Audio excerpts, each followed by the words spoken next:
Est-ce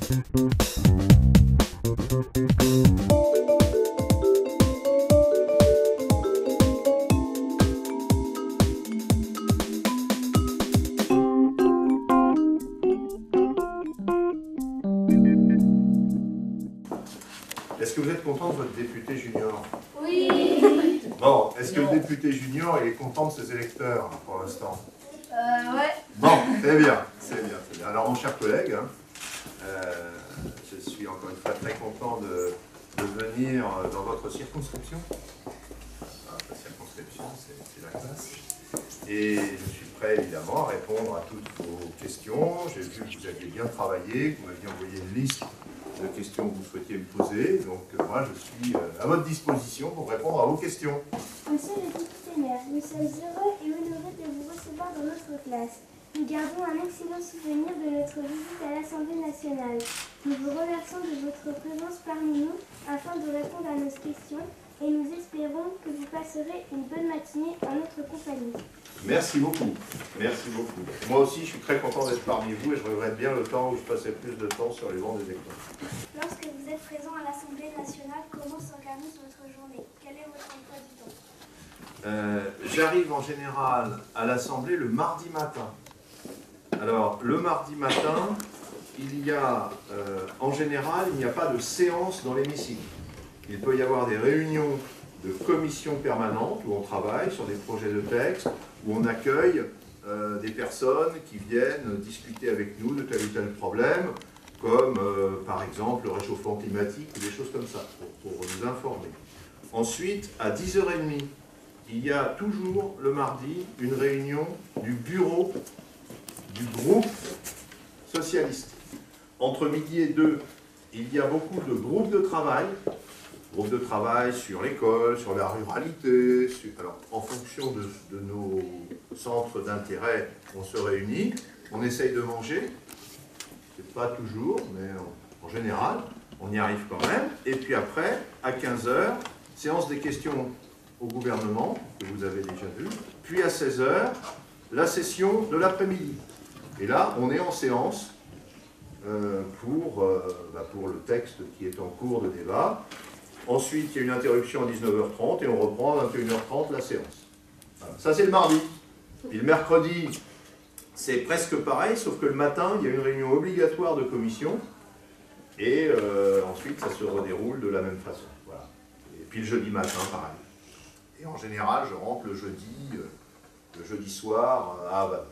Combien de temps a duré votre plus longue séance dans l'hémicycle? Ben, tu vois, je t'ai un peu répondu tout à l'heure. La plus longue séance, c'est 21h30, 6h30 le matin. Ah, Pourquoi le président de la République ne peut-il pas participer aux séances dans l'hémicycle? Alors ça, c'est une bonne question. C'est une question compliquée. Parce que je pourrais te répondre, c'est parce que la Constitution ne le permet pas. Alors, il faut savoir que notre République, elle est basée sur ce qu'on appelle la séparation des pouvoirs. D'accord? Alors les pouvoirs, il y a le pouvoir législatif, c'est le Parlement qui fait la loi. Il y a le pouvoir judiciaire, ce sont les juges qui appliquent les lois. Et il y a le pouvoir exécutif. Chez nous, c'est le gouvernement et le président qui mènent la politique et qui dirigent les ministères. Avez-vous déjà été député d'une autre circonscription? Non, non, non, non. Ça pourrait. Il y a des gens, si tu veux, auxquels ça peut arriver. Mais ça ne m'est pas arrivé. Pouvez-vous débattre avec d'autres députés dans un autre pays étranger? Alors, on peut rencontrer des députés étrangers. Hein. Il y a des groupes d'amitié par pays. Donc, France, Angleterre, France, tous les pays. Il y a quasiment des groupes d'amitié avec tous les pays du monde, dans lesquels, effectivement, les députés qui ont choisi d'être dans un groupe d'amitié peuvent rencontrer leurs collègues une ou deux fois par an et discuter avec eux. Parce que vous partez dans une autre ville ou à l'étranger dans le cadre de votre travail, ou êtes-vous logé dans une maison qui vous est réservée à l'hôtel? Alors, la plupart du temps, c'est à l'hôtel. Ça peut éventuellement être à l'ambassade. Si un député, par exemple, doit, dans le cadre de son travail, faire une visite dans un pays étranger, il va forcément rencontrer l'ambassadeur, puisque l'ambassade de France, dans n'importe quel pays, c'est un petit morceau de France. Oui. Comment voyagez-vous lors de vos déplacements? Vous arrive-t-il d'utiliser un jet privé? Alors, non, c'est trop cher. C'est trop cher. Pour les déplacements en France métropolitaine, on prend le train ou la voiture. Je voulais vous féliciter pour l'organisation de nos débats. C'est beaucoup plus tranquille qu'à l'Assemblée nationale, mais tout aussi ordonné. Vous aviez vos questions, c'était bien réparti, les gens ne se sont pas coupés la parole, c'était vraiment très agréable pour moi, et j'essaierai de dire à mes collègues de faire aussi bien que vous.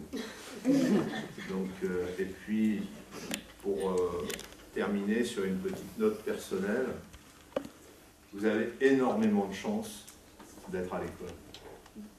Vous devez savoir qu'il y a des pays où les enfants de votre âge n'ont pas la possibilité d'aller à l'école. Il y a des pays en guerre, il n'y a pas d'école du tout. Il y a des pays où les enfants qui sont pauvres ne peuvent pas aller à l'école. Il y a des pays où il y a une école, mais il y a plus de 80 élèves par classe, il n'y a même pas de table. Donc cette chance-là, vous l'avez, profitez-en. Tirez-en le meilleur parti, apprenez le plus de choses possible, ça vous sera utile, c'est comme ça qu'on devient libre.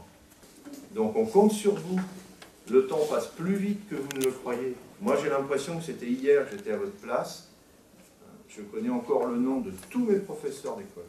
Si je suis là aujourd'hui, c'est à eux que je le dois. Monsieur Coutreau m'avait dit, vous êtes libre mais responsable. Alors je vous la lègue, cette petite citation, soyez libre et responsable.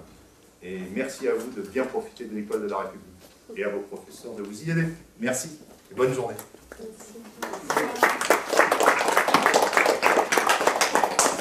Comment ça s'est passé? Comment est-ce que vous avez travaillé? Bien, on a commencé à faire le projet. Donc on n'a pas fait de groupe en fait. On a proposé nos questions, ensuite la maîtresse l'a marqué au tableau. Et ensuite, si c'était des bonnes questions, qui a trouvé qu'elles étaient bonnes, elle les marquait sur une feuille. Et ensuite, elle l'envoyait à monsieur Collet. Alors, dis-moi, qu'est-ce que tu n'as pas compris? Des fois c'est bizarre parce que il y en a qui sont dans le même camp et des fois ils se débattent ou il y a des choses qui sont bizarres comme ça.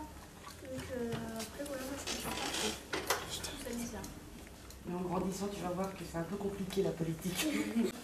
C'était beau, c'était joli, surtout la bibliothèque. On a été voir un peu dans l'hémicycle. C'est bien, mais bon, à la fin c'est un peu long. Voilà.